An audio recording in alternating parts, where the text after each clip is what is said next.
Greetings. R. Frederick Riddle here with another episode of Becoming a Published Author is Fun, episode 25, 29. If you don't understand the title, check out episode 8.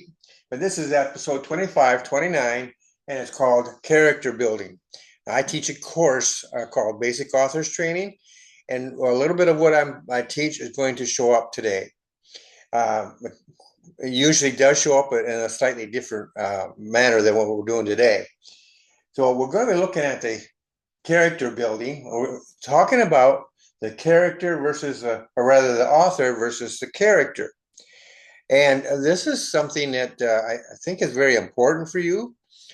You're going to use yourself in this. And what you want to do is be able to to develop a character that has your traits, some of your traits, the ones you want that character to have, and you need to get them in there and get that character to reflect those traits, to carry them all the way through. I mean, even, since we're talking about the primary character here, going to be very involved in the story and will carry the story. It's better if the character carries it than you, the author, carries it. That's something you'll learn real quick. Is that you can write great prose, and it won't work. In the days of yesteryear, that did work. That was the way some of the masterpieces were done. It was by the author, and it was the author telling the story, and you were always aware of that author. Now in a more modern way of doing it, is you let the characters tell the story. They work it out, act it out, if you will, but they tell it with their thoughts, um, their speech, their actions, and so forth. So what I want to do today is I want to share with you a lesson that I have in the course. And this lesson, uh, so what I wanted to do here is I'm going to read it to you. And so um, just pay attention, listen closely, and you might want to even go back over this.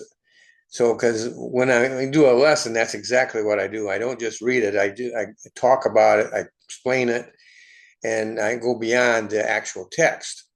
So I've got a little bit of that today.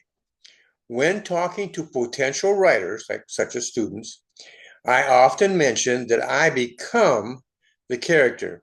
And in many ways, each character of my books or novels. But to expand on this is that I am the author or creator of the character I had created, and the reader I want to read it. These are all involved. Simply put, you want to create a multi-dimensional character or characters that are interesting to your readers. Now we're talking today primarily of the primary character that is in your book, the hero.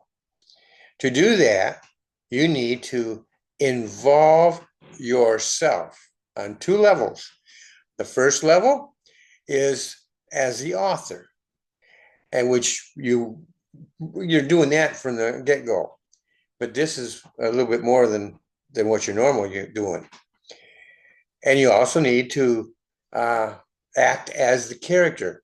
You're putting some of yourself into that character. You're investing yourself into that character. So, as the author, you decide you want your character to be romantic, yet conscious of his own image. These will likely conflict, and that is where you become the character. In effect, you are making your character human. Human beings are complicated, to say the least. We have all sorts of personal conflicts. So you, a human who has conflicts with yourself, have the job of conveying those conflicts to your character. For example, your character likes this young woman. He may write out romantic speeches that he plans to say to her.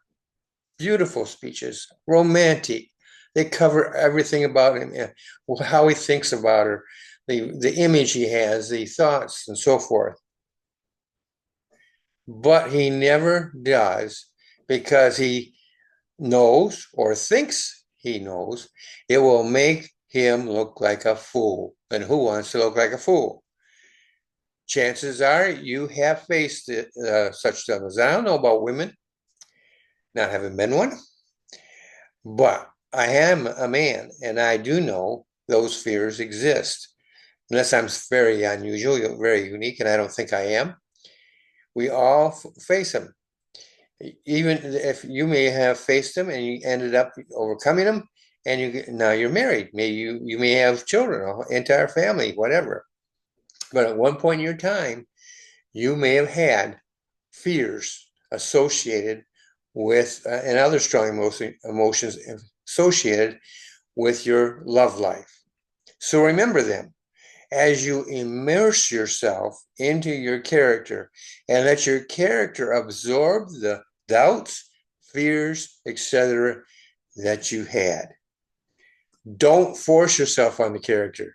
I used the word conveying earlier along with absorb. Let your character adapt those feelings that you have conveyed into their own personality. Let the character adopt or adapt your feelings and reject those feelings that don't belong. It sounds complicated, but the more you do it, the more successful you will be with it. So I'm going to come back to our regular screen now. Now, the thing here is this. When you are doing your teaching, or in your case, when you are actually creating a character, you want to give that character may be a polar opposite from you. You might be chicken-hearted, but your character's going to be bold. On the other hand, you could be bold and your character is going to be chicken-hearted. You can do that either way. Emotions are that way. Depends somehow how controlling they are and what you want that character to reflect. But however you do it, you are doing a self-examination of sorts of yourself. How you're thinking to yourself, how did I or how should I have reacted to such a situation that the character is finding himself in? You can also do that with a woman. You're a man author and you have a woman primary character. It's a little bit harder, and you might want to ask your wife and things of this nature about it, to read it and help you guide on that. But you can still put your characters and some of your feelings and so forth in there. You just have to have a context, if you will, for it. But basically, what I'm trying to convey to you today is that you can create a character that reflects part of you, most of you, even all of you. I would it depends upon what kind of book you're writing as to how much of you convey. Unfortunately, in the medium we're working in books and so forth, you don't want to overdo or overwhelm your reader. So basically, I would say keep only a part of you. It'd be very kind of rare when you give all of you to them, and we're such a complicated people that it would overwhelm the reader. You need them to be able to focus on the character, to immerse themselves into the character, and to identify with what the character is seeing and saying and feeling and so forth. So keep it simple, but can invest yourself into that character. Now, I'm not telling you something that's easy to do. I give advice here you can usually use right away. This may not be that case. I'm not talking about money here. I'm talking about investing yourself, and that is hard to do. To invest yourself in a character to the point that you are making your own self a little bit vulnerable. You may be sharing. Now, you don't tell them, well, this is the author now talking, but you are making yourself vulnerable into you are putting yourself out there in the form of that character. And you don't know how the reader is going to react to that. You want the reader to like you. You want the reader to identify with you. On the other hand, you may have a character in there who's a bad one, and you're investing yourself into that bad character to some extent. And so when you are investing like that, you have to be willing to be vulnerable, but at the same time, maybe have a wall of separation, if you will, that protects you. But the thing is, you're investing your thoughts, your own feelings into it, and eventually that character is going to, you don't be surprised that character takes over and you get pushed out of the way a little bit. Now, don't ever let that character push you totally out of the way. Always maintain control. But if that character starts to take over the story, that's good, actually. And you may have to step back and say, maybe I should change my plot here a little bit. I like the way he's going or she's going. So you have to make adjustments and stuff like that on the fly. That's part of writing. But the thing is, I want you to get here is that you're conveying your thoughts, your fears, your hopes into a single character. You can also take a character and just put your fears in there, or just put your hopes into say a character that's not the primary, just a supporting cast.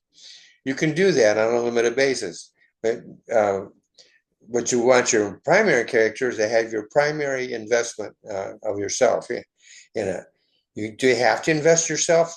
No, but I believe that when you do that, you make your character more believable. I've read different books by different people. I have an author friend. She wrote a book about an old woman. Well, I identified now, age-wise, I may have been in the same realm of age, but obviously I'm not a woman. And so I didn't have her experiences and so forth. But there were some other things that happened that were brought forward that I identified with and made that story believable to me. I followed her through the entire series, and I loved it. And so that is what you want to do, is to capture your reader. If your character is a man, you want to capture both men and women readers. If your character is a woman, you want to capture women and men readers. Simple as that. You don't want to be just isolated on one. Now you might want to write a novel that is aimed only at women. Well, that's okay. And I'm not saying don't do that. I'm just saying that if you can broaden it out to where men can enjoy it. Now, my wife loved romantic novels. Well, I used to for years. I wouldn't have anything to do with them until I read them. I read one of them. Well, this is actually pretty good. Surprise, surprise. And so I enjoyed it. A lot of things that were brought out that may not have meant a whole lot to her as a woman, but to me as a man, I could identify with different people or people who were in this other woman's life. And so that made it believable to me. So you never know who's going to be on the other side of that book, who's going to be reading it. And you want your characters to be believable. And when you invest yourself, that is when I believe you're going to be a winner. That's it for today. I do want you to understand that becoming a published author is fun. It's a podcast that is sponsored by a Basic Authors Training and by Ministry Publishing, where I help Christians become published authors. Or in the case Basic Authors Training, I actually teach them how to write. Ministry Publishing, they have a pretty good concept of it, and I do some coaching and teaching, but not much. It's in the writing course where I do the teaching and the coaching in high degree, if you want it. It's a self-paced thing. So you have the access to me through interview, through Zoom and other things that we can establish. And I work with you to develop your writing skills and then to make you a published author. That's it for today. I hope you, by the way, down below here, you have the opportunity to subscribe to my channel, TR Independent Books. Subscribe to it. And when you do, I try to inform you, encourage you, and inspire you to be a better writer. You also get another podcast called Christian News and Views, where I inform you about the news and I give you the Christian perspective. That's it for today. I hope you have a great day. And that will be it for this particular day. Let me shut this down. There we go. I'll see you in the next video.